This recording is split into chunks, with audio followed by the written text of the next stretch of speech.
A Chelsea in a crisis. Are we really going to be having that discussion? Now, I know a lot of you are going to say it's reactionary, you're overreacting, it's only 2 defeats. But I'm looking at the bigger picture. It's as simple as that. I'm not looking at taking it as face value and saying it's 2-1-0 losses, we can move on. I'm looking at performances, I'm looking at the bigger picture. I'm even looking at previous weeks where we won and we got very, very lucky, and I claimed that this was not sustainable. Now here we are in the position that I spoke about. Kai Havertz's recent statistics have been diabolical. We're speaking about Callum Hudson-Odoi's performance yesterday, and we dissecting and doing a tactical analysis on our performance against Juventus last night, on Thomas Tuchel, what he did wrong, what needs to be done in the future, and our creativity issues. But before I do get into all of it, make sure you smash the like button, subscribe, hit the bell notification, and comment down below your thoughts and opinions in the comment section below. And what a disappointing performance. Now, I know I didn't post a review last night. It was really late last night. I was unable to get one out, so apologies for that. Going forward from now, you will be seeing the reviews arrive back as normal, so apologies for that. But in terms of performance, I watched the full 90. I watched the full game. Really, really disappointed. You know, lackluster, lethargic performance, uninspiring, lack of creativity.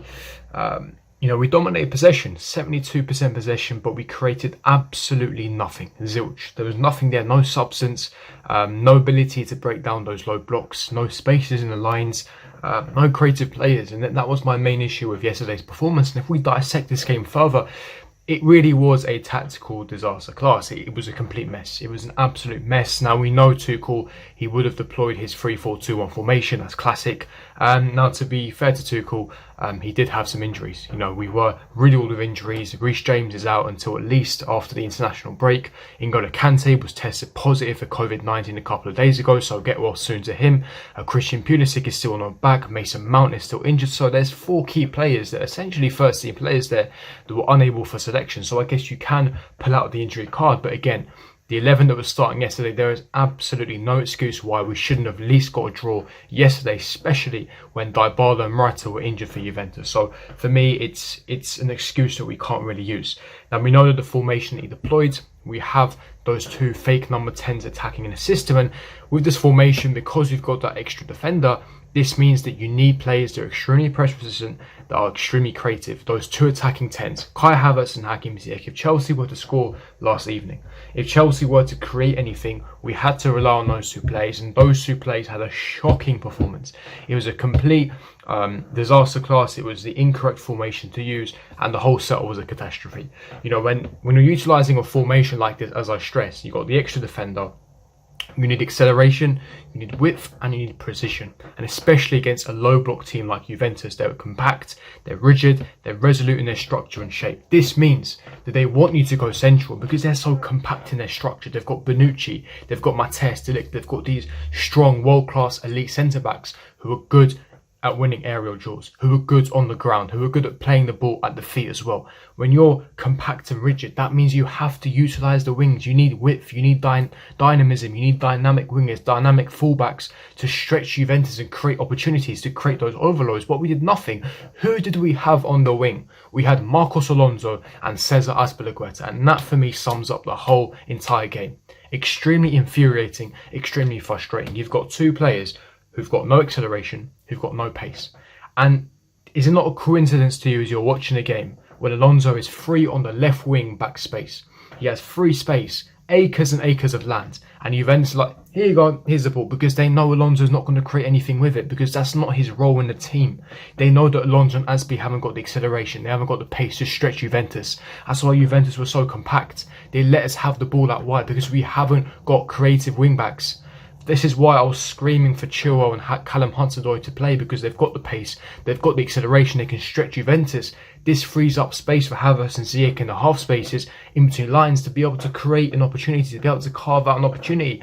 And because we had no width, because we had no acceleration, this meant there was no space for Havertz, there was no space for Ziyech, and that essentially meant that Lukaku was isolated up top.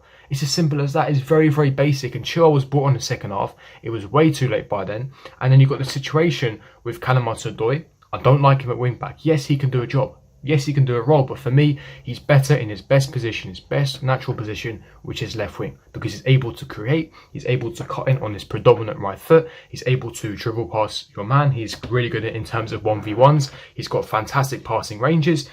For me, I was really disappointed. I thought the substitutions were completely late. They were very desperate. Loftus-Cheek came on. When you're relying on Ross Barkley to come on in the 75th minute in a Champions League game against Juventus away from home, especially when we were loaning this guy out to every single mid-table team in the summer, especially when he was on loan at Aston Villa, never set the world alight.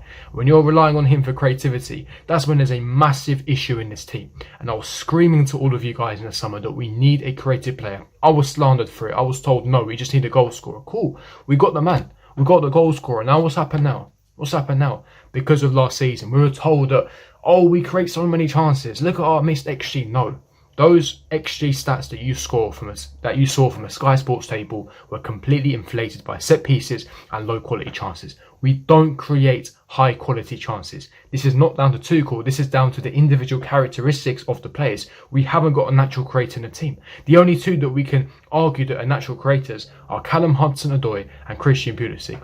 One of them never leaves the hospital bed, and the other one is inconsistent and never gets a string of games. We haven't got any other creators. Havertz is not a creator. He's a natural poacher. Mason Mount is a presser. He is not in the team to create. So therefore, who's going to be our creator? The only one is Ziyech, but Ziyech's done nothing for 2 seasons. He's not adapted to the PL at all.